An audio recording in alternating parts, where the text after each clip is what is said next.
शिल्पा की आदतें ठीक नहीं थी। वो ना बोलने से पहले कुछ सोचती और ना ही कुछ करने में। उसकी इस आदत से सभी परेशान रहते। बहन, घर पर मेहमान आए हैं और शक्कर खत्म है, थोड़ी शक्कर दे दो, मैं बाजार जाऊंगी तो ले आऊंगी। अरे शिखा बहन, तुम तो माफी करे, जब देखो तुम्हारे घर में कुछ न कुछ खत्म ही रहता है। अरे शिल्पा, चिल्ला क्यों रही हो? कहा ना घर में मेहमान बैठे हैं, सुन लेंगे। सुन लेंगे तो सुन ले, तुम लोगों की मांगने वाली आदत तो बंद होगी। अच्छा शिल्पा, ना दो शक्कर, लेकिन बात तो अच्छे से करो।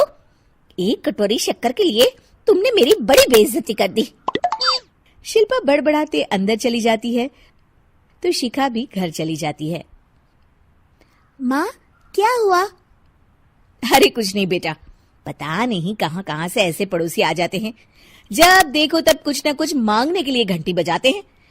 अब घंटी बजे तो दरवाजा ना खोलना। पता नहीं माँ की ये आदत कैसे बदलेगी, किसी को कुछ भी बोल देती है, बोलने से पहले सोचती भी नहीं। शिल्पा की ये आदत दिन ब दिन बढ़ती ही जा रही थी। एक दिन शिल्पा के दरवाजे सब्जी वाला आया। सुनो भैया, मुझे ये भिंडी, टिंडे, लौकी और आलू के साथ 1 किलो प्याज दे दो। जी बहन जी। वो एक एक कर सारा सामान पैक कर देता है। कितने पैसे दूं? 220 रुपए पूरे। अरे इतना महंगा नहीं, हाँ मैं तो सिर्फ 150 दूंगी। नहीं, पैसे तो पूरे लूंगा, नहीं तो सब्जी वापस कर दो। ऐसे कैसे वापस कर दूंगी? मैं तो एक भी सब्जी वापस नहीं करूंगी। और हाँ, रही बात पैसों की, तो लेना है तो 150 ले लो, वरना मेरे मोहल्ले में घुसने तक नहीं दूंगी। हाँ। अरे नहीं बहन, हम लोग गरीब लोग हैं, ऐसा ना करो। पकड़ो ये 150 और दफा हो जाओ। शिल्पा की बेटी अंदर से ये सब देख रही थी। शिल्पा, तूने तो हद कर दी। बेचारा गरीब आदमी, उसका तो गुजारा ही इसी से होता है। बोलने से पहले सोचा कर बेटा। माँ आप चुप रहो, घर चलाना बच्चों का खेल नहीं, और वैसे भी इतनी महंगी सब्जी थोड़ी ना होती है। आपको तो सिर्फ खाने से मतलब है, लेकिन मुझे तो सब सोचना पड़ता है ना। शिल्पा की सास ये बात सुनकर दुखी हो जाती हैं। शिल्पा की बेटी शिल्पा की ये सारी बातें सुन रही होती है। शिल्पा की बेटी एक दिन माँ से कहती है, माँ, ओ माँ, जरा यहाँ तो आना। ओहो, क्या हुआ?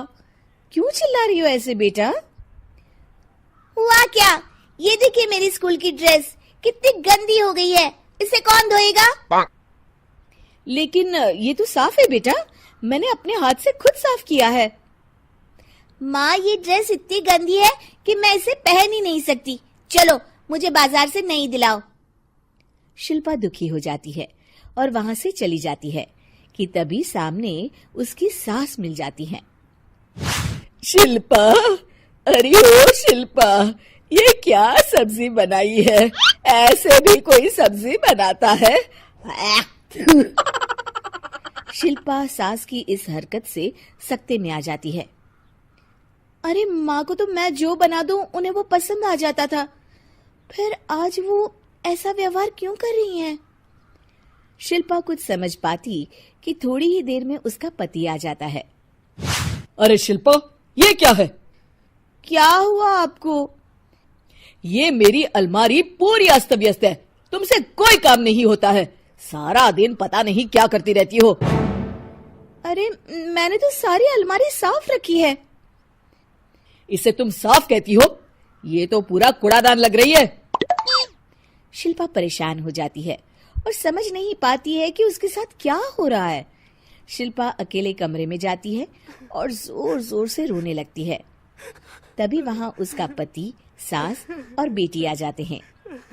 शिल्पा उन लोगों को देखकर और जोर जोर से रोने लगती है।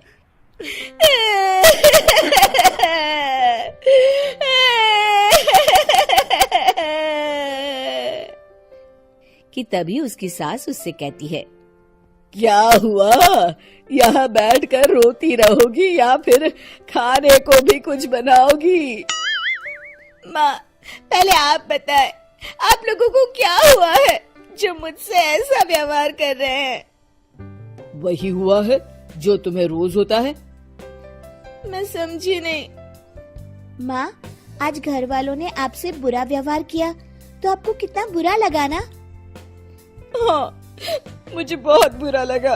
मुझे अच्छा नहीं लगता कोई मुझसे इस तरह से बात करे। सही कहा शिल्पा, जो चीज तुम्हें खुद के लिए अच्छी नहीं लगती वो तुम्हें दूसरों के साथ भी तो नहीं करनी चाहिए। बेटा, हम तुम्हारे अपने हैं, फिर भी तुम्हें अपनों की बात का बुरा लगा। लेकिन सोचो, जिन बाहर के लोगों से तुम ऐसा व्यवहार करती हो उन्हें कैसा लगता होगा। हाँ माँ, आप सच कह रही हैं। मैं आप लोगों से माफी मांगती हूँ। मुझे कड़वा नहीं बोलना चाहिए। मैं समझ गई, मैं आपकी हूँ इसलिए आप लोगों ने मुझे सुधरने का वक्त दिया और मेरा साथ दिया। लेकिन जिन बाहर के लोगों से मैं बुरा व्यवहार करती आई, वो लोग मेरे कड़वे बोल से कितने दुखी होते होंगे। मैं वादा करती हूँ आज से ऐसा व्यवहार किसी के साथ नहीं करूंगी। सीख, हमें दूसरों के साथ वैसा ही व्यवहार करना चाहिए जो हम खुद के लिए अपेक्षा करते हैं।